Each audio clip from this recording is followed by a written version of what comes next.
estamos aqui super animados, começando mais um podcast, Andressa! Uau! Já falei o nome dela antes mesmo de apresentá-la, que é parceira de bancada. Muito a gente é do contra e gosta de começar tudo ao contrário. Exatamente, o importante é que você curta, compartilhe e ative as notificações para acompanhar todos os episódios que vêm pela frente e os episódios que já estão aí no nosso canal. Que vai ser muito legal. E hoje a gente trouxe aqui uma história que a gente vai apresentar daqui a pouquinho ele, mas que é muito legal, que tem história de vida, carreira, tem histórias inusitadas aí, lembra daquelas planilhinhas, né, que saiu aí no mercado, os influenciadores, polêmico. Tem bastante babado aqui pra contar pra vocês, babado pensa que eles gostam de fofoca, né, mas não deixa de ser uma fofoca, tá, gente, mas aqui não é babado de Léo Dias, aqui é de marketing.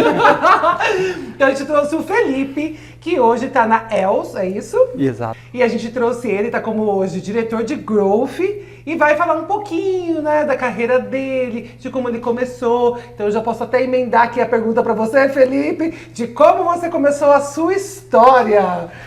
Como foi assim? Você quer contar coisas de pequenininho, coisas que, não, na faculdade foi isso? Como você quer começar a contar a sua trajetória? Olha, a minha trajetória começou bem cedo, tá? Começou com 12 anos. Você tá com 15? Como assim? Eu tenho uma carinha de novo. Começou cedo, 12 exato, anos. Foi 12 anos. Eu era aficionado por pescaria, eu adorava pescar. E próximo da minha casa tinha um Pesca e Pague, que eu ia sempre. E eu ia todo final de semana. Então você é do interior? Eu moro em Campinas, mas em um distrito de Campinas que chama Souzas. Ah, legal. É um distrito bem interiorano mesmo. E ali próximo, né, ficava uns 4 ou 5 quilômetros da minha casa, eu ia a pé mesmo e passava o dia inteiro no pesqueiro. E sozinho, eu adorava, era uma criança muito introspectiva, né? Isso que eu ia falar, nossa, calmo e introspectivo, porque eu nunca gostei de pescar, eu ficava, quero que não esse peixe dá, bem. não dá, o pé balança, não consegue. E de tanto que eu fui lá, eu virei amigo de todo mundo, né? Dos garçons, do dono, do pesqueiro. E para continuar pescando, né? Minha mãe não dava dinheiro sempre para ir pescar, né? Eu queria pescar quase todos os dias. Sim. E daí surgiu uma oportunidade de trabalhar lá como garçom. Então eu trabalhava nos finais de semana como garçom, ganhava uma paga que gastava tudo com equipamento de pesca. E durante a semana, depois da escola, eu podia pescar de graça. Então na parte da tarde eu sempre ia lá pescar. Legal. E ali eu comecei, né? Assim, foi muito importante, né? Na época, por meu crescimento, aprendizado, tudo. Não era assim uma cobrança, né? Precisava do dinheiro para pôr dinheiro para comprar as coisas em casa, nem nada. Mas foi algo que a minha mãe sempre incentivou também, né? Começar desde cedo, já ter a responsabilidade e assim por diante. Daí eu segui trabalhei como bartender, trabalhei como garçom em outros lugares e tal. E em paralelo a isso, comecei um curso de técnico, médio e técnico, né? E nutrição. Nessa época eu também comecei a me ligar um pouco mais ao esporte. Comecei a deixar a pescaria e fui Ficar mais agitado. Exato, Depende do esporte, né? Mas não é esporte mais, né? E aí eu comecei a gostar muito de bike, né? De ciclismo, né? Mountain bike principalmente. E aí eu fiz um técnico em nutrição, né, pensando numa carreira como nutricionista ou de repente um educador físico que já tivesse esse background de nutrição. E só que a minha vida foi sempre levando para outros caminhos, né? Até que na época do colegial tinha uns amigos, né, que tinham um grupo de pagode, né? Na verdade estavam começando o grupo de pagode naquela época que Inimigos da HP começou a estourar, Rita Moleque e tal, era uma fase muito legal. Muito boa. Exato. E aí eles começaram a montar um grupo, né? E eu queria entrar dentro daquele grupo e eu ainda era uma pessoa mais introspectiva também. Comecei a tentar tocar alguma coisa ali, mas não consegui tocar nada. Não deu certo? Nem no vocal? Imagina, não, muito longe disso. Eu não consegui. Só pra curtir.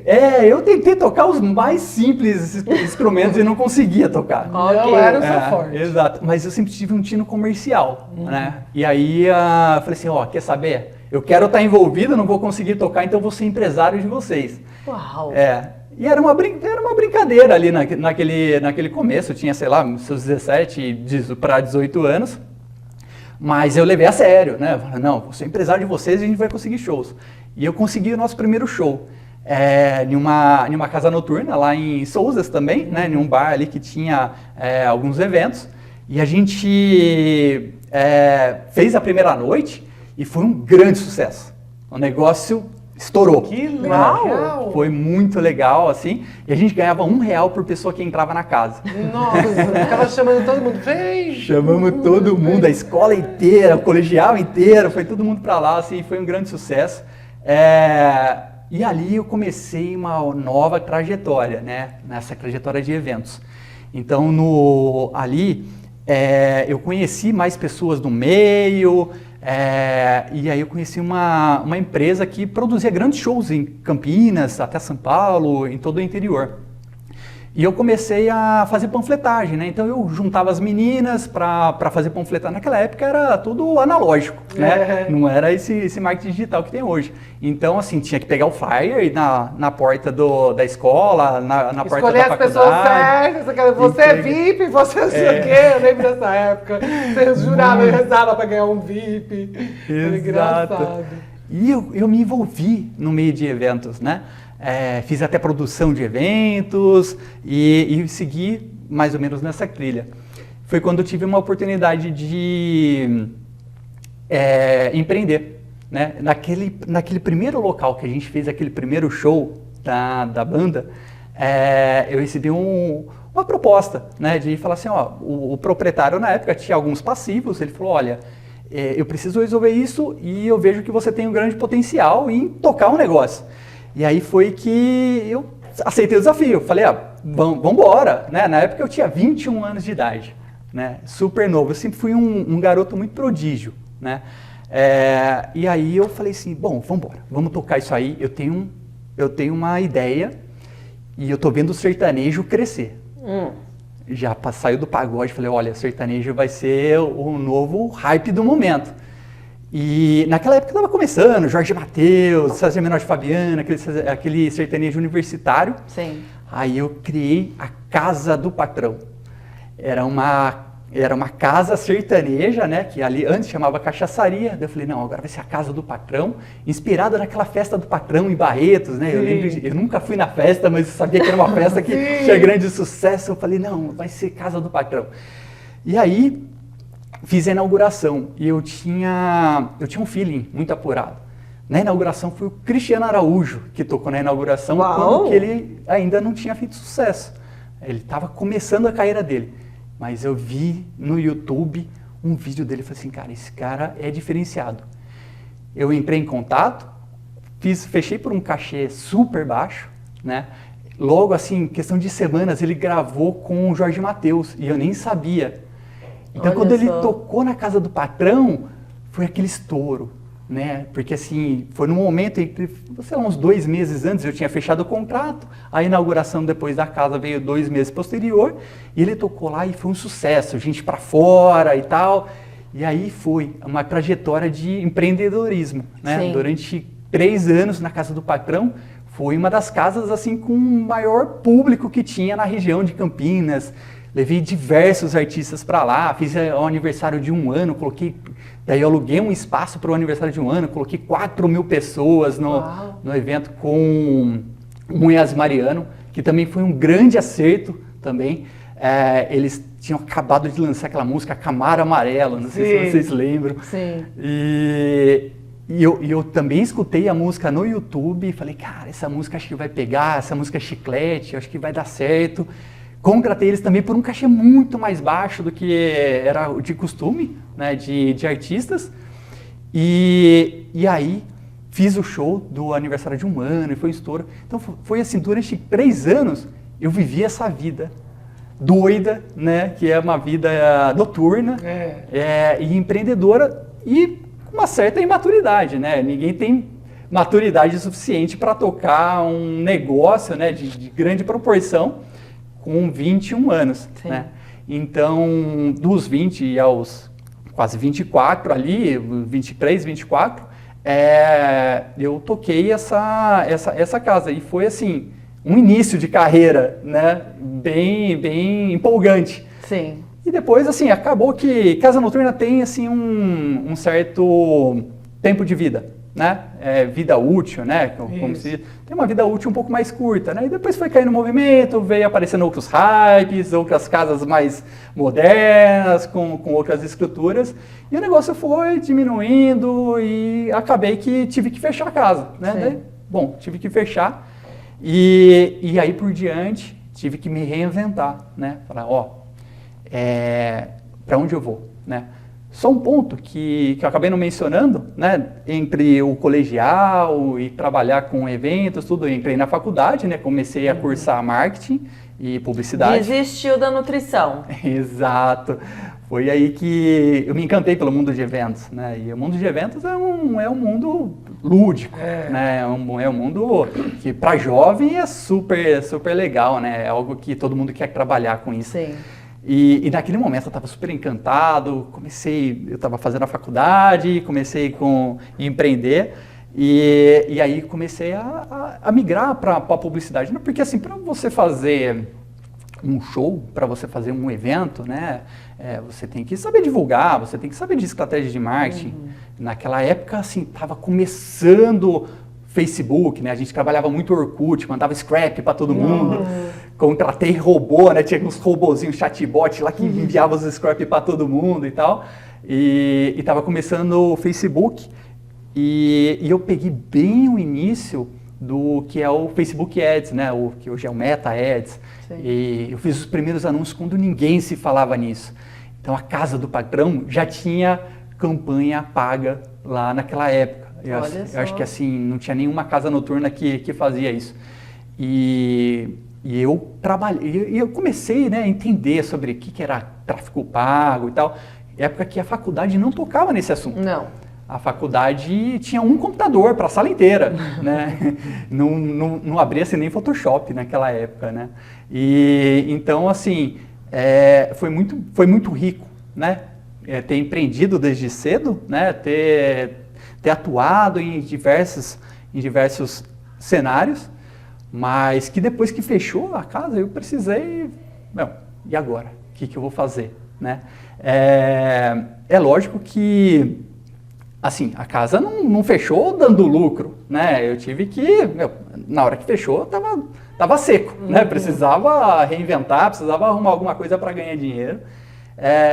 Por um tempo até voltei a trabalhar em restaurante, trabalhei como um gerente ali de um restaurante para ganhar um dinheiro no final de semana e tal. E aí foi aí que um colega meu de faculdade, um grande amigo, estava começando com uma agência de publicidade, né? Que era Eugência, né? Era só ele. Sim, tem várias. Tem várias. Era só ele. E aí ele sabia do meu potencial comercial e tal, falou, eu não sei fazer prospecção de cliente, não sei fazer atendimento, sou criativo, você não quer vir aqui me ajudar com isso e tal, a gente se desenvolve, vê onde a gente vai chegar. E aí foi aí que a gente começou a trajetória ali do zero, né, numa agência. O Fábio era um cara muito criativo, até hoje, né, a agência tá muito bem até hoje, eles estão... Não é mais Eugência? Não é mais Eugência, os meninos cresceram bastante. E o Fábio era um cara muito criativo. E aí foi uma outra escola, né? Porque assim, eu era um cara mais comercial e tal, um marqueteiro, um cara até analítico, né? Porque com empreendimento você tem que ali lidar com dados, você tem que lidar com uma parte financeira, etc. Mas eu não era tão criativo. E ali eu tive que aprender a ser criativo também, porque quando Eugência passou a 2, tem que fazer um pouco de tudo, né? Então eu tive que aprender a mexer em Photoshop, tive que desenvolver peças, fechar material para gráfica, e isso foi uma base muito legal, né? Eu sei que... Isso você estava com quantos anos? Eu já devia estar com uns 26 anos, mais ou menos, uns 25 para 26 anos. E aí... Aqui é um podcast que acho que muitas pessoas que estão começando aí, né, a carreira escuta. E se é uma dica que eu posso dar, é ter essa diversidade, né, de funções. Né, mesmo que você não seja o seu forte, mesmo que não seja algo que você sinta que vai se desenvolver muito, mas tente. Né, tipo, foque um pouquinho, tenta se desenvolver, porque isso foi muito importante para mim. Vai ganhando experiência, né, e maturidade dentro da área de comunicação, né? Você ter essas vivências em diversas áreas, né? Exato. E aí na agência, eu tive que ser criativo, tive que fazer a parte de prospecção, tive que fazer atendimento e começar a fazer uma gestão de times, né? Então a gente começou a agregar novas pessoas dentro da agência, começou a trabalhar com novas ferramentas, começamos com produção de vídeo, né? Quando começou também essa questão mais de vídeo, mais de audiovisual dentro da publicidade, né? Então a gente começou a editar, começou a captar, até se transformou um pouco mais em uma produtora, mais para o final. E eu acabei atuando em todas as áreas ali da agência. Então, assim, ao mesmo tempo que eu tinha que fazer atendimento, eu tinha que fazer um pouco de tráfego pago, tinha que ter uma visão mais analítica, tinha que sentar com o cliente, discutir uma estratégia. Mas na época a gente atendia muitos clientes, restaurantes, bares, eram clientes menores, né, que eram mais regionais, não eram grandes marcas, né? Mas que já dava uma grande experiência também, né? Pelo menos para entender como funciona todo o processo, né? Toda a metodologia de trabalho por trás disso, né? Exato. E isso é muito enriquecedor, né? Você sentar, né, com um empresário, um empreendedor, um pequeno empreendedor, ele tem muitas dores, né, ali para ser resolvido, né? Então, assim, às vezes ele não sabe mexer numa rede social, às vezes ele não sabe qual que é o caminho para chegar até o cliente dele, às vezes ele tem uma boa receita. Ele montou um restaurante e tem uma boa receita, ele sabe que ele se garante ali na cozinha, mas como vai trazer o público é algo que a gente tem que apoiar, né? Ali como agência a gente dava esse apoio, né? Então, construía para ele toda uma trajetória, né, para atrair novos clientes. E aí fiquei na ATB, né, durante 5 anos. Né, foi uma trajetória bem legal, assim, muito enriquecedora. A gente chegou a pleitear grandes contratos, não conseguimos efetivar, viramos noite trabalhando, até foi assim, uma história muito engraçada. Teve um cliente que sempre ficou nos cozinhando ali, não, a gente vai fechar, eu fico com vocês, vai fechar, e a gente entregando tudo, virava a noite para entregar, só que recebia só por job, né, na expectativa de virar um grande cliente, e acabou que nunca virou. Olha só. Mas isso é um problema, tá? Desculpa até claro. interromper, mas a gente fala aqui brincando, mas é um problema no mercado, que algumas marcas têm alguns hábitos, né, que poderiam ser melhorados dentro para ter essa parceria junto com as agências, né, que às vezes acaba pedindo exercícios criativos, estratégias completas, 360, e que às vezes não vai seguir com essa agência que está desempenhando esse papel. E às vezes é o contrário também, às vezes a agência ela já se entrega demais, entregando o ouro para a marca, falando assim, por favor, pelo amor de Deus, eu quero a sua conta, que também não faz sentido. É uma problemática do mercado que deveria ser ajustada, né? Exato. Sem dúvida. É uma frustração constante dentro de agência. Não, e aí começa a promessa, vou virar seu cliente, eu vou te dar outros jobs. Não dá! Não dá. E aí um errinho, um negócio, mas vocês erraram ali, esse fala, mas eu sou humano, eu posso errar. Não, mas veja bem, então assim, essa moeda de troca muitas vezes não funciona. Exato. E aí eu tive a oportunidade de conhecer o João. O João era o dono de uma outra agência em Campinas que já era de médio para grande porte, né? Então ele já tinha grandes contas dentro da agência dele. E com o passar do tempo na TB eu tive essa vontade, né? Falei assim, quero fazer uma campanha nacional, né? Eu quero que a minha ideia se torne de fato um filme, né? Quero que a minha ideia de fato vá para um outdoor, que vai para vários veículos de comunicação e tal. E aí eu conheci o João, em um papo, num churrasco, falou, a gente se conheceu, ele me perguntou o que eu fazia, e aí eu contei todo esse background para ele, né, dessa versatilidade de saber tocar várias áreas dentro da agência e tal. Ele falou assim, olha, isso foi num sábado, na segunda-feira ele me ligou, falou, cara, eu tô com um problema aqui, né, a gente acabou de entrar um cliente e eu não tenho como alocar uma equipe agora, né, eu preciso resolver isso para já. preciso desenvolver uma equipe, mas esse cliente já tá vindo com demanda, né? Então preciso de um exército de um homem só para a gente começar. Sim. Você não quer vir para cá? E aí ele me contou todo o desafio e eu adoro um desafio, né? Falei, vambora. Aí eu saí da ATB e fui para TGT, né? Que é parecido até o nome. E fui para TGT, assumi uma conta de uma multinacional de fermento para panificação. E era um grande desafio, porque era uma venda B2B. Até então eu fazia muito marketing B2B e B2C. É mais fácil, né, trabalhar o B2B, mas antes não tinha tantas... Onde colocar, o que falar, como se posicionar, era muito mais complexo, né? Era muito complexo, né? E assim, eu tive que estudar, meter a cabeça no negócio, começar a executar e começar a montar um time. Né? Então começar a recrutar, vem cá, preciso de um designer, preciso de alguém para planejamento, preciso de alguém para atendimento e tal. E aí comecei a construir o time, assim, foi algo bem legal. Lógico que, como toda agência, é um orçamento curto, né? Não dá para sair contratando um monte de gente.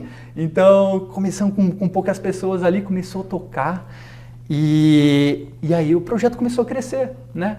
Começou a crescer, o João confiou no meu trabalho, me passou mais um cliente, depois passou mais outro, e aí eu comecei a me desenvolver ali dentro da agência. E eram contas assim fantásticas, né? Eram também de expressão nacional, eram contas muito empolgantes ali para tocar. Até que a gerente de marketing dessa empresa de fermento saiu e foi para uma outra empresa. E como ela gostava muito do nosso trabalho, da nossa entrega, levou a gente para essa outra empresa que era maior ainda, que era uma referência de lavadora de alta pressão, né? É líder mundial em lavadoras de alta pressão. E ela levou nossa agência para lá. E aí, o negócio ganhou corpo. Aí eu tive que montar uma outra equipe, um outro time e tocar. Só que isso também gera um problema, né? A agência de publicidade é um caos. Imagina, gente. A agência de publicidade é um caos. E eu comecei a me ficar meio frustrado com isso, sabe? Que as coisas pareciam que não se encaixavam, você estava sempre correndo atrás do seu próprio rabo, sabe? Você ficava correndo e parecia que era só fogo e você não trabalhava na prevenção. E aí, nesse tempo, né, que a gente estava em home office, né, que a gente não podia sair de casa, eu comecei a fazer um curso para mudar de carreira. Eu estava, assim, cansado daquele caos. E isso eu já estava com, 3 anos já de TGT, né? De 3 para 4 anos ali, já trabalhando ali com o João. Aí eu falei assim, eu vou migrar minha carreira para programação. Uau! Não quero falar mais com ninguém, quero só colocar código na frente. Só código e fone de ouvido, tô ocupado. Exato. E estava super em alta naquele momento, só se falava nisso, Sim. a profissão do futuro e tal. Mal sabia eu o problema que é isso aí, né? Olha o pessoal de TI assistindo, hein? Não, mas eles concordam comigo que isso aí, ó, é um problemaço. E eles gostam, né? Na verdade, é um problema que eles gostam. É um problema que eles gostam, exato. Sim.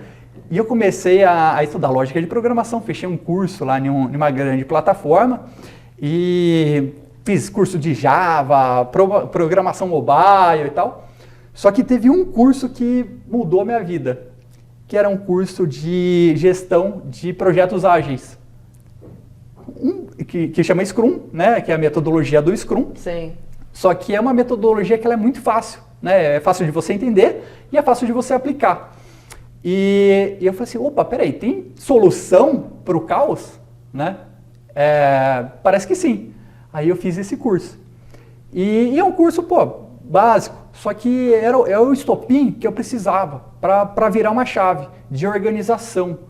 E aí eu levei essa metodologia para dentro da agência. Legal. Aí eu comecei a aplicar Mas uma vez cheguei no João, eu falei, cara, a gente precisa contratar um sistema de gestão de projetos aqui, porque eu tenho uma metodologia que vai ser a engrenagem do nosso problema aqui, cara. Vamos resolver esse problema aqui, de fazer a gestão de todas essas demandas que estão aparecendo. Ok. Aí ele contratou, era até uma plataforma cara, contratou, confiou, e o negócio começou a se encaixar, sabe? Então, assim, as demandas começou a ter um fluxo melhor encaixado, e aí eu me vi novamente motivado para o marketing. Falei, pô, cara, eu acho que eu só estava fazendo da forma errada. Eu acho que eu só estava me frustrando com problemas errado, que... né? Tipo, Exato. E aí eu falei, eu só acho que eu só tô me frustrando com alguns problemas e, pô, de repente é isso. E aí, me deu uma tranquilidade, consegui fazer a gestão do time. É lógico, assim, pô, problemas vão existir, Sempre, vai chegar aquele job sexta-feira às 8 horas da noite, vai acontecer isso, mas, cara, o mínimo eu consegui organizar. E isso foi, assim, fantástico pro nosso desenvolvimento ali como um time. E aí as coisas começaram a fluir um pouco mais. E aí, o que aconteceu? Depois de 5 anos na TGT, já fazia, sei lá, uns 2 anos, não me lembro muito bem as datas precisas, que eu tinha feito esse curso. E quando eu comecei a fazer esse curso, eu mandei um currículo, eu acho que foi na Cato, alguma coisa assim, para migração de carreira, né? Eu falei, vou mandar, vamos ver o que dá e tal, de repente como PO eu consigo alguma coisa, vamos ver. Aí eu mandei um currículo. E anos depois, esse currículo caiu na mão da Jundiá. Não sei como e nem sei como nem eles souberam explicar como Nossa, esse foi currículo divino. caiu na mão do César, que é o CEO da Jundiá. Ele estava ali também buscando um profissional de marketing e esse currículo caiu lá. E aí, um dia, despretensioso, toca o meu telefone, tem uma vaga aqui na Jundiá Sorvetes, você não quer vir aqui fazer a entrevista? Eu falei, caramba. Não me candidatei. Exato, eu não tinha me candidatado, não estava buscando nem nada. Aliás, eu estava vivendo o meu melhor momento dentro da agência, né? Estava vivendo um momento muito bom ali. E aí eu falei assim, bom, vou lá, vamos ouvir o que ele tem para dizer. E aí nisso, acho que foi de um dia para o outro, tipo, vem aqui amanhã, sabe, alguma coisa assim. E eu passei a noite ali pensando, falei, caramba, cara, eu nunca pensei em seguir uma carreira dentro de uma grande empresa, né? Dentro de uma grande indústria, uma carreira corporativa. Porque a minha família não tem nenhum background nesse sentido. Minha mãe sempre foi empreendedora, minha família inteira ali sempre seguiu por outros caminhos. Para mim nunca passou pela minha cabeça. E aí eu fui lá para a entrevista, né? E, bom, sentei lá e quando você faz uma entrevista leve, né, assim, não tenho nada a perder, eu fui bem pra caramba na entrevista, o César gostou de mim e legal, né, saí de lá, né, vamos pensar e tal, não sei o quê. Ok, isso era uma sexta-feira. Quando deu segunda-feira, me liga o RH, você passou na entrevista e tal, vamos começar quando? Falei, nossa! Uau! Falei, nossa, caramba, como que eu vou sair da agência, né? Porra, eu adorava, né? O time, legal pra caramba, entrosado, puta, gostava de todo o clima ali. Falei, cavalo selado não passa 2 vezes. Vamos montar nesse cavalo e vamos ver o que dá. Aí, fui pra Jundiá. E comecei um novo desafio, né? Um novo desafio que eu nem imaginava as proporções que iam ter ali no meio do caminho. E o César... Você entrou como? Eu entrei como um gerente de marketing, mas que não era uma estrutura muito consolidada. O César simplesmente ele me passou quais as necessidades que ele tinha ali que precisavam ser cumpridas. Era muito mais necessidade de trade, era uma atuação muito mais próxima da área comercial. Tinha um gerente de marketing lá, então ia ser meu par, né? Ele ia ficar meio como um gerente de branding, de produto e assim por diante. E eu mais como um trade e assim mesclava algumas coisas de branding também. Então eram algumas necessidades ali, algumas dores que ele tinha. Mas está a nível nacional? Eles são São Paulo, Rio de Janeiro e Bahia. Muito forte em São Paulo. Tá. E até é bom que você tocou nesse ponto, né? Uma das coisas assim que me fez pensar, né, bastante, né, em ir para Jundiá, foi o encanto do projeto, né? A Jundiá é uma empresa que fez esse ano, acho que foi a semana passada, 47, 48 anos de existência. E é uma empresa que nasceu em Jundiaí, né? Por isso o nome Jundiá. Então, e eu fico brava com isso, porque eu não consigo. Pra mim é Jundiaí. E aí vai Jundiá e eu, mas quem foi que mudou? O que aconteceu? São Paulo, aí toda hora eu falo, tá, Jundiá, mas não é Jundiaí. Aí fica aquela coisa, né? Mas enfim, mas aí é uma empresa familiar, né? É uma empresa familiar, exato. E isso que me encantou, né? Encantou projeto. porque às vezes assusta, né? Algumas pessoas, não assusta, né? Não é a palavra que eu gosto, assusta. Mas para algumas pessoas é um pouco de travas, né? É um desafio porque a empresa familiar normalmente não acredita ou fala, sempre fomos assim, crescemos assim, porque o seu tataravô, porque o bisavô, porque... Então tem algumas particularidades de uma empresa familiar que muitas vezes o marketing ou o comercial não consegue executar. Então, nesse caso lá, não. Não. Lá, o mais bacana é que tinha muita liberdade, né? Isso não posso reclamar, a gente tinha uma total liberdade para criar campanhas. Sim, maravilhoso, né? E isso é maravilhoso, né? Isso é o paraíso para um gerente de marketing. Sim. Né? Isso é o paraíso. E o que me encantou é que é uma empresa que nasceu no interior e que hoje briga com multinacionais. Né? Com duas grandes multinacionais e briga de ganhar, perde um pouquinho, ganha ali, um canal ganha, um SKU, o outro SKU ganha. Então, assim, uma empresa muito forte. Dentro de um mercado de São Paulo que representa 50% da venda de sorvetes do Brasil. Né? São Paulo representa 50%. 50%? 50% de tudo que é vendido de sorvete no Brasil vende-se em São Paulo. Uau! E a Jundiá foi líder, ela briga, né? Tem meses, né? Épocas ali, sazonalidades que está na liderança, acaba sendo ultrapassada, mas está sempre ali no páreo. Então isso também me encantou muito para o projeto, né? Falei, opa, que legal, né? Uma empresa 100% nacional, né? Que consegue brigar com esses grandes, né? Que tem investimento estrangeiro. Isso não é fácil. Um mercado super canibalizado. Né? Então isso também me encantou. E aí, começando a minha trajetória lá na Jundiá, comecei com algumas áreas dentro do marketing e aos poucos eu fui galgando o meu espaço, o gerente que era meu pai acabou saindo da empresa e eu assumi todas as áreas ali do marketing. Era uma empresa que tinha muitos departamentos dentro do marketing. Né? Então assim, a gente tinha um time super enxuto lá. Que tinha que cuidar de produto, tinha que cuidar de branding, tinha que cuidar de performance. E era tudo interno ou vocês também trabalhavam com agências parceiras? A gente tinha uma agência de marketing e publicidade, né, tradicional, marketing 360, e mais duas agências de promotores, né, promotores de merchandising. Então, eu tinha que gerenciar essas 3 agências. Né? E era um time com... 5 pessoas. Uau! 5 pessoas que gerenciava tudo isso.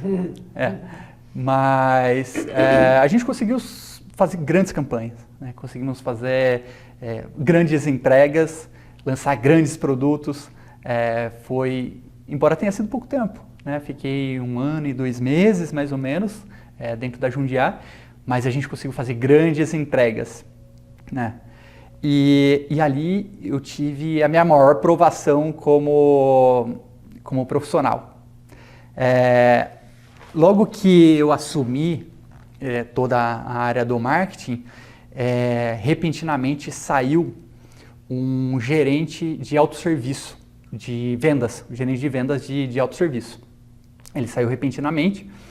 E como eu tinha alguns projetos de trade que estão muito ligados a vendas, né, e que estava principalmente ligado ao autosserviço, eu estava executando um projeto para o autosserviço, o César olhou para mim e falou assim, você consegue me dar uma força por um tempo, para a gente até preencher essa vaga novamente?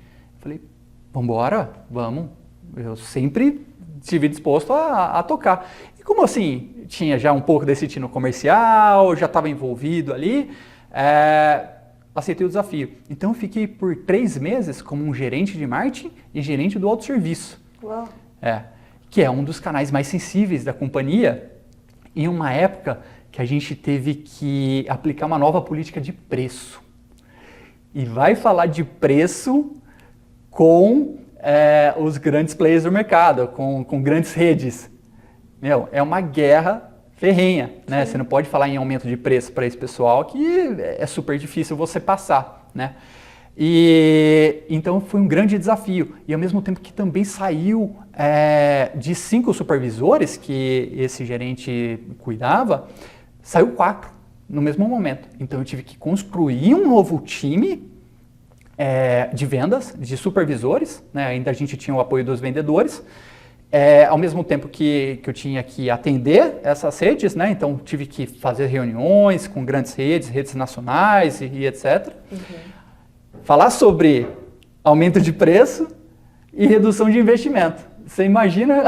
Aumento de preço e redução de investimento. Que delícia, Não, né? foi- Que é muito gostoso. Matada, né? Foram 3 meses muito intensos, mas eu tive a sorte de construir um time fantástico, né? E eu achei ali um diamante que estava ali para ser lapidado, né?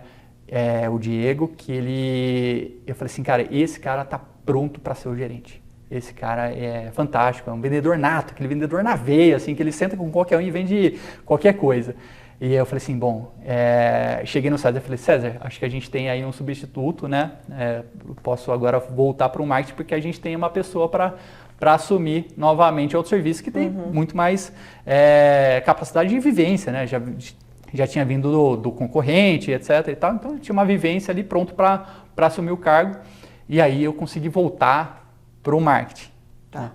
E nesse meio tempo eu tive que fazer convenção de vendas, tive que fazer apresentação para a empresa inteira, assim, E foram qual foi grandes o maior desafios. case que você teve nessa experiência?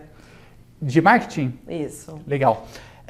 De marketing, eu tive, já no final, né, no final da minha trajetória na Jundiá, a gente estava lançando um produto que é o gelato da Jundiá.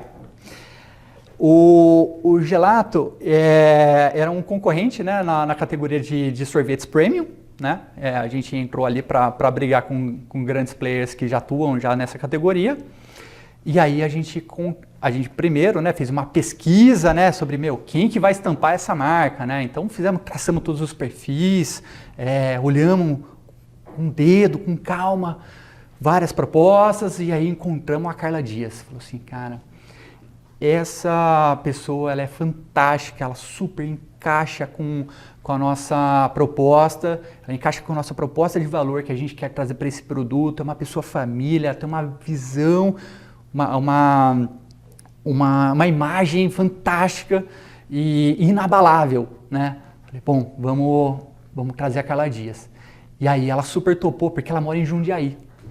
Então, assim, ela topou de cara o projeto, ela já tinha até um elo de ligação ali com pessoas da empresa, né, com a alta diretoria ali, tinha algumas ligações ali pessoais até. Eu falei assim, bom, é a Carla então, vamos colocar a Carla na nossa campanha.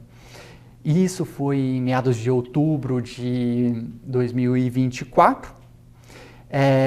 A gente... Recente, né? Recente. Acabou de lançar a Deixa campanha. quentinha a notícia. Exato. A notícia tá quentinha. E aí a gente criou todo um mote para a campanha. Pô, ficou legal pra caramba, um storytelling perfeito, sabe? Ligando a família dela, ligando essa questão dela estar no interior, da marca ser do interior. Então, assim, montamos uma baita de uma campanha estruturada. E aí, faltava só colocar os produtos no ponto de venda e lançar a campanha, né? Maravilha. Perfeito. Tudo desenhado, vai dar tudo certo, né? Ok. Começou a distribuir os produtos, então a gente gravou todo o material, tudo em outubro, já com a expectativa de lançar ali em janeiro, alta temporada, né? Sorvete tem uma sazonalidade, Sim. né? Muito grande. Então, assim, os grandes lançamentos você tem que jogar ali no fogo, né? Você tem que jogar gasolina no fogo para dar certo. O lançamento não pode sair meia vida, tem que vir com tudo, né? Ok. Então, em janeiro era previsto o lançamento da campanha, né, com a Carla. Então a gente já começou a distribuir. E aí o que aconteceu? A famosa planilha dos influenciadores. Né? Gente, isso deu um boom, hein? Meu Deus do céu. Nossa, foi um bafafá que, assim, antes era só de agência, a gente já estava acostumado a ver. Aí incluíram, né, os influenciadores, aí estourou essa planilha. Exato, exato. E aí saiu o nome da Carla nessa planilha, né? A Camis, a Camille, né? Mania, né, de chamar pelo apelido, Sim. a Camille, nossa social media lá da Jundiá. Aliás, uma menina super talentosa, né? Super antenada, né? Essa geração nova são... Nossa, isso. Não, o pessoal é fantástico, né? Dá de 10 na gente, né? A gente vai ser engolido por essa geração rapidamente. E aí a Camille já logo antenada falou, ó, vazou a planilha e o nome da Carla tá lá. Eu falei, caramba, o que tá falando? A pior situação que poderia acontecer, né? Era o nome dela vinculado com o principal concorrente do produto que a gente estava lançando. E agora, para ajustar a rota, né? Exato, e a gente não tinha lançado a campanha, lembra lá, a gente gravou já tudo em outubro. A gente já viu uma cena dessa, né? E aí a gente falou, meu, o que a gente vai fazer? O que a gente vai fazer com isso? Daí tá bom, vamos ver quanto que isso vai repercutir. Primeiro ponto assim, respira fundo, vamos ver o quanto que isso daí de fato vai repercutir, né? Às vezes pode ser uma marolinha ali. Do nada foi o mais comentado. Quando acontece, tipo, não, relaxa, você acha, meu, tem um monte de gente falando aqui, aí quando vai ver, o que mais repercutiu foi o de vocês. Foi exatamente. Foi mesmo? Foi o que Que mais saia repercutiu justa. na planilha. Nossa.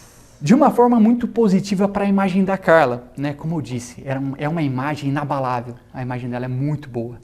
Então, assim, as pessoas comentavam, não, faria... Foi muito amada no BBB, mas... Teve algumas polêmicas, mas eu acho que ela acabou saindo com uma imagem legal, assim, né? Não foi uma imagem queimada, né? Não. Assim, acho que no final das contas Deu foi certo. ok, deu certo. Sim. Como eu disse, né? Ela consegue, é impressionante como ela consegue se desviar aí de algumas polêmicas negativas. E a repercussão para ela foi positiva, né? Então, Carla, eu faria o mesmo, porque ela tinha enchido o freezer de sorvete do concorrente. Então, a notícia era essa. Olha, eu trabalhei com a Carla, mas eu não gostei porque ela pegou um monte de produto e encheu o freezer dela de sorvete e tal. Ela se aproveitou da situação e tal, ficou querendo queimar ela, mas as pessoas leram aquilo e falaram assim, não, eu faria o mesmo, eu também queria meu freezer cheio de sorvete e etc e tal. E para ela ficou legal, mas pra gente era uma bomba. Nossa. Né? Porque nós é uma dor de cabeça isso, né? Não. Assim, para quem tá do outro lado, porque para ela pode até ter repercutido. Que bom que não se queimou, porque eu gosto dela também, é uma pessoa que para mim não tem um problema, mas é muito, muito delicado quando você acaba queimando e ela tem uma força, né? Sim. Também para isso, né? E acabou dando essa audiência. E como que foi para ter contornar essa situação? Contornar a rota, como é que foi? E aí, bom, primeiro assim... Vocês estavam com a agência na época? Sim, Ajudaram? sim, ajudaram. Tá. Ajudaram. Eu senti uma dúvida, tipo... É que você acabou antecipando o que eu ia falar. Não, mas desculpa, não, porque super tem que ter ajudaram. uma boa super ajudaram, agência exato. pra apoiar e não é nem só tipo, deu merda, vamos ajustar essa rota aqui e vamos fazer por aqui. Vamos pegar esse boom que a gente vai colocar o holofote pra gente, né? Exato. Eu gaguejei justamente porque era a fala que eu ia falar. Mas assim, o que aconteceu? A gente deixou o dia passar, né? Falou, vamos controlando, vamos vendo o que a gente faz. Só que quando chegou 7 horas da noite, eu tinha uma viagem marcada. Eu ia fazer home na sexta-feira. Eu estava viajando de carro para o litoral. E eu estava com um amigo no carro, né? Ele estava dirigindo. Quando deu 7 horas da noite, a Camille me ligou. Falou, o negócio é o seguinte, virou Trend Topics no X. O negócio ganhou uma repercussão enorme. A gente precisa fazer alguma coisa. Eu falei, concordo contigo. Vamos fazer alguma coisa. O quê? Não sei. Deixa eu entrar aqui. Só precisamos fazer. O quê? Ainda não sei. Ainda vai não vir sei. a ideia. Entrei na rede, né? E comecei a olhar, né? Ver todos os comentários, ver o que o pessoal tá falando. E eu acho que o marketing, acho não, tenho certeza, o marketing você tem que escutar, né, o seu cliente, o seu público, e ele vai te dar a resposta. Não é você que vai criar essa resposta. E a resposta estava lá. Eles queriam ver o freezer da Carla cheio de sorvete. Sim. Né? Então eu falei assim, bom, tá fácil de resolver, vamos encher o freezer dela cheio de sorvete. Liguei pro Glauco da agência, né? E aí conversei com ele, né? A gente ventilou algumas possibilidades. Eu falei, cara, vamos ligar pra Carla, né? Pra equipe da Carla, ver se ela topa encher o freezer dela de sorvete da Jundiá. Né? E a gente faz um vídeo, com um ar mais cômico, né? Brincando com a situação. Sorvete nela, tô brincando. A vontade talvez seria. Uma bola de neve, não, uma bola de sorvete. Vamos brincar. O pessoal brinca com neve, né? Brinca com sorvete. Não é? Brincando. Exato. Foi nesse sentido, né? Vamos brincar um pouco com a situação. E aí ele ligou, né, pro time da Carla, que já estavam dentro da casa dela, né? Já estavam pensando também, né? Como que eles iriam lidar com essa situação, né? E aí ele passou a ideia, ela super topou. Falei, ótimo, beleza. E eu aqui no telefone, né? Viajando, e tudo isso rolando e tal. E aí eu liguei pro Everton. O Everton é o nosso trade lá. Um cara também, assim, pede qualquer coisa para ele topa na hora, né? Eu toquei no nome dele e falei assim, cara, preciso que você passe agora na Jundiá, já era noite isso, sei lá, já devia ser umas 8 horas da noite. Passe agora na Jundiá, enche o carro de gelato e leva para casa da Carla. Mas eu nem terminei de falar, ele falou assim, demorou, deixa comigo, eu vou fazer isso agora. E não dava nem tempo de eu saber qual ponto de venda tinha, porque ele podia passar num ponto de venda, comprar e depois, sei lá, a gente ressarcia. Mas a gente, naquele calor da emoção, falei assim... Adrenalina, né? A gente não pode deixar isso passar. E isso eu acho que assim, é o principal ensinamento que eu tive sobre esse case, né? De não deixar a coisa para o dia seguinte, né? Você não pode fugir do problema, você tem que ir em frente a ele, né? E aí a gente enfrentou. E aí o Everton foi lá para Jundiá, na fábrica. E aí foi assim, também história cômica, né? Porque assim, ele chegou lá e, lógico, não conseguiu entrar na fábrica, né? E daí ele me ligou, não tô conseguindo entrar aqui. Daí eu falei assim, não, peraí. Eu conheço o cara da portaria porque eu comprei pão de queijo dele há uns dias atrás. O network, o relacionamento. Deixa eu ligar pro seu Sérgio aqui e vou ver se ele consegue liberar a gente. Eu não queria incomodar, né, a diretoria. Então eu falei, bom, eu vou tentar resolver por aqui. E como eu disse, né, anteriormente, eles sempre deram muita liberdade, né? Então eu falei assim, bom, eu posso resolver, né? Se eu posso resolver, por que eu não vou tentar? E aí liguei para ele não estava de plantão, mas passou o telefone do outro porteiro. E aí o outro porteiro, assim, quem é Felipe, né? Quem é gerente de marketing? Não vou liberar nada, entrar na fábrica essa hora. Até que tive que ligar para o César, para o CEO, nossa diretora estava de férias em cruzeiro, não deu para ligar para ela, tive que ligar para o CEO. E nem expliquei muito para ele, falei assim, César, caso de emergência, só grava isso, só libera a portaria. Obrigada, César, beijo, bom final de semana. Exato. E aí ele falou assim, cara, mas não sei nem pra quem eu ligo. Eu falei, não, eu tenho o telefone do porteiro aqui. Daí eu passei pra ele, imagina o susto do porteiro, né? O César ligando pra ele no meio da noite. E aí conseguiu liberar, ele correu, encheu o carro de sorvete, levou lá pra casa da Carla, que a equipe dela foi fantástica, né? Gravaram um vídeo, assim, em questão de 1 hora, produziram ali, a gente tinha passado alguma coisa do briefing que a gente queria e assim, eles entregaram muito mais e foi fantástico o vídeo que eles fizeram e publicaram. E aí a repercussão, você nunca sabe, né? Você está jogando ali, você tem um risco, né?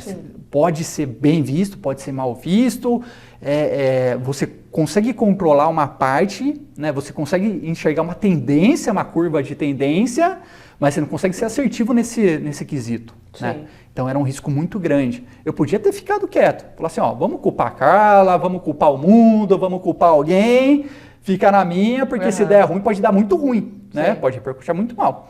Só que eu estava certo, meu time comprou comigo, falou, não, é isso, a agência comprou, a equipe da Carla comprou, vamos embora, vamos para cima, e foi.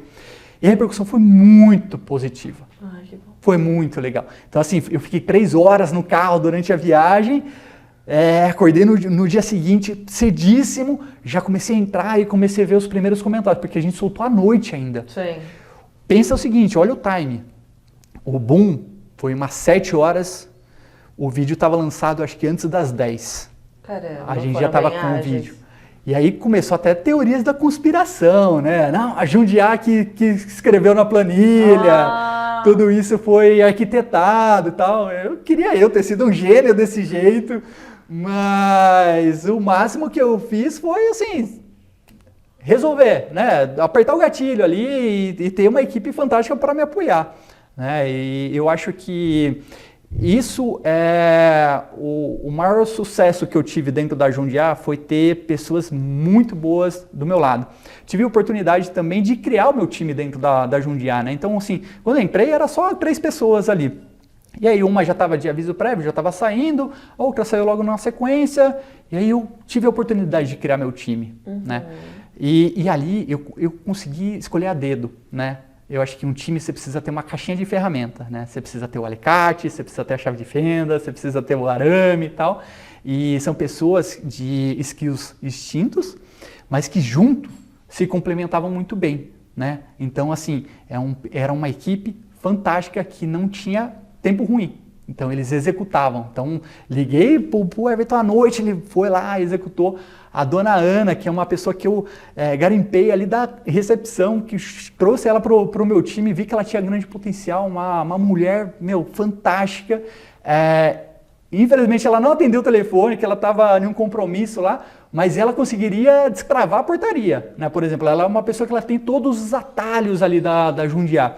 Então, eu sempre me muni de pessoas que poderiam resolver meu problema rapidamente, facilmente e objetivamente, né? Então, assim, não tem que ter uma engenharia muito complexa para resolver, às vezes, problemas simples. Às vezes as pessoas se perdem um pouco na complexidade, né? Trazem complexidade onde, de repente, de uma forma simples você consegue resolver. E lá você pode dizer que esse foi o maior case? Olha, com relação à repercussão, né, a gente chegou a atingir, né, com essa virada, né, de campanha, mais de 10 milhões de pessoas entre todas as redes. Então, assim, com relação à visibilidade, eu acho que foi o maior case. Com relação ao que eu mais me orgulho de ter montado, foi um case para equipe de vendas, que foi um case para incentivo do time comercial. Que nada mais era que uma campanha na qual a gente resolvia a principal dor da Jundiá naquele momento, que era a chamada invasão de freezer. Quando você abre um ponto de venda, né, que você, por exemplo, é um fabricante de sorvete, você tem que fornecer o equipamento, né, você tem que fornecer o freezer lá. Para quê? Para colocar o seu sorvete e fornecer a venda. Mas o que mais acontece é que dentro desse freezer vão colocar gelo, vão colocar carne, vão colocar linguiça, vão colocar tudo, né? O ponto de venda. Acaba colocando outros produtos que não são sorvete lá. E esse é um combate que a gente tem que fazer diariamente, né? Então, sempre tem. Então, no momento que eu entrei na Jundiá, estava tendo uma auditoria, né? Então, que passava nos pontos de venda, tirava foto, falava, esse ponto de venda está com invasão. E aí o vendedor, ele tinha que passar lá, se ele não passou, foi um descuido dele, etc e tal. E aí eu criei uma campanha chamada Esquadrão Gelado. Era uma campanha na qual premiava o vendedor que passava no ponto de venda, organizava de acordo com o nosso planograma, né? Então cada freezer tem um planograma. Sim. Fazia toda a limpeza, a manutenção da conservadora, tirava a foto e subia no portal. Então eu desenvolvi um portal, né, na qual ele subia a foto para lá. Então com isso eu consegui captar 90 mil fotos de ponto de venda em 3 meses. Um material riquíssimo para análise, né? E que ficava uma pessoa o dia inteiro avaliando. Se estava com o planograma cumprido, ganhava 10 pontos. Se estava com a limpeza e organização do freezer também cumprido, ganhava mais 10 pontos. E aí, ao final de 3 meses, a gente premiava o melhor vendedor, né? O vendedor que mais pontuava. Não só um, mas foi uma pontuação de 15 vendedores ali ganharam. E isso foi um baita de um case para a gente, porque assim, a gente resolveu o problema e ao mesmo tempo incentivou os vendedores. Sim. E o reflexo disso foi um aumento de vendas em um período de sazonalidade baixa, que era o inverno.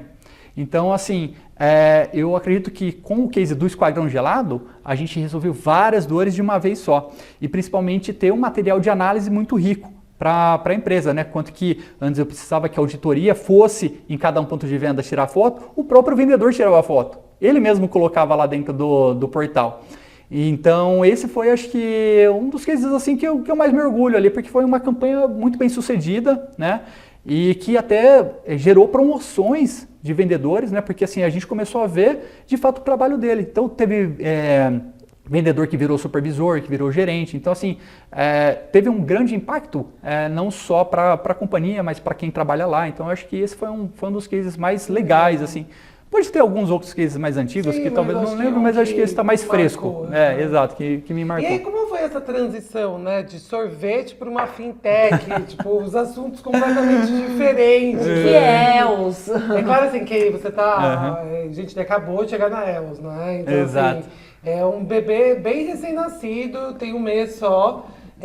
Acredito que muitos desafios, mas como é, né? Sair do sorvete para uma fintech, explica um pouquinho o que é, né? Sim. Eu acho que é interessante para o pessoal conhecer também. A Els, para começar, ela é o nome de uma deusa grega, Tá.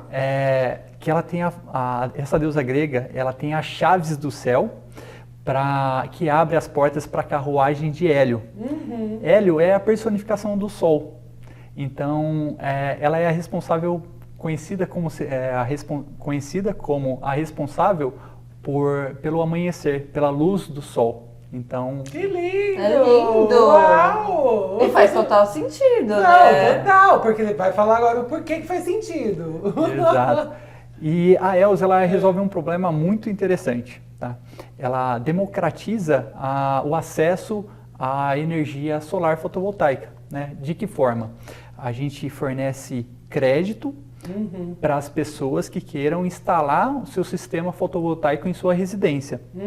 Mas não só isso. A gente conecta essa pessoa aos melhores fundos que fornecem essa linha de crédito. Então a gente tem uma alta taxa de aprovação de financiamento graças a traçar um perfil ideal para o fundo ideal. Então, com isso, a gente consegue resolver o problema também dos integradores, né? Que os integradores muitas vezes precisam dessa aprovação, né? Para conseguir efetuar mais vendas, para conseguir gerar mais negócios, né? Então, a gente tem um contato direto com integradores, né? Que são essas pessoas que vendem painel fotovoltaico, que fazem a instalação desses painéis em residências e que muitas vezes precisam que seu cliente tome um crédito, né, para isso, para pagar parceladamente o seu sistema. E sabe o que é muito interessante nessa história? É porque a gente consegue uma linha de crédito na qual a parcela fica muito próxima da conta de luz. Então você, no final do dia, acaba pagando um pouquinho a mais para ter um sistema gerador de energia na sua casa, que é um sistema gerador de energia solar, e que daqui depende do número de parcelas que você escolher pela linha de crédito, você pode ter em 1, 2, 3, 5 anos quitar esse sistema, né? E depois disso a sua conta de luz reduz em até 95%. Né? Depois disso não, desculpa. Imediatamente, no momento em que é instalado o sistema... Mas que o retorno, né, vai vir para essa pessoa... Depois exato. de 2, 3 anos pagando uma conta que seria de luz, ele vai pagar por uma coisa que nunca mais vai precisar pagar na vida, é isso? Exatamente. Então, o valor que ela pagava de conta de luz, ela já passa a pagar de financiamento. E daqui a um tempo, né, dependendo do número de parcelas que ela escolher, ela não vai ter mais essa dívida e nem a conta de luz. Então, é uma solução fantástica, né, que a gente oferece e principalmente a questão de conectar a fundos que melhor se adequam àquele perfil. Inclusive, a gente tem um fundo próprio, né, na qual a gente consegue ainda mais aprovações. Então, acho que essa é a dor que a Els está aí para resolver. E que você tá aí para solucionar e ajudar aí o mercado e cada vez mais todo mundo conhecer a ELS. Exato. É muito gratificante participar dessa transição energética, né? Você está ali no olho do furacão, né? É onde o mundo inteiro está olhando. Então isso também foi um ponto que me motivou muito ir para a ELS, né? Então, e a gente pode ir para o momento Pode Essa, você não acha, não? Pode essa. Porque eu tenho certeza Pode. que muitas pessoas estão querendo fazer perguntinhas para o Felipe. Pode sortear uma. Vamos lá.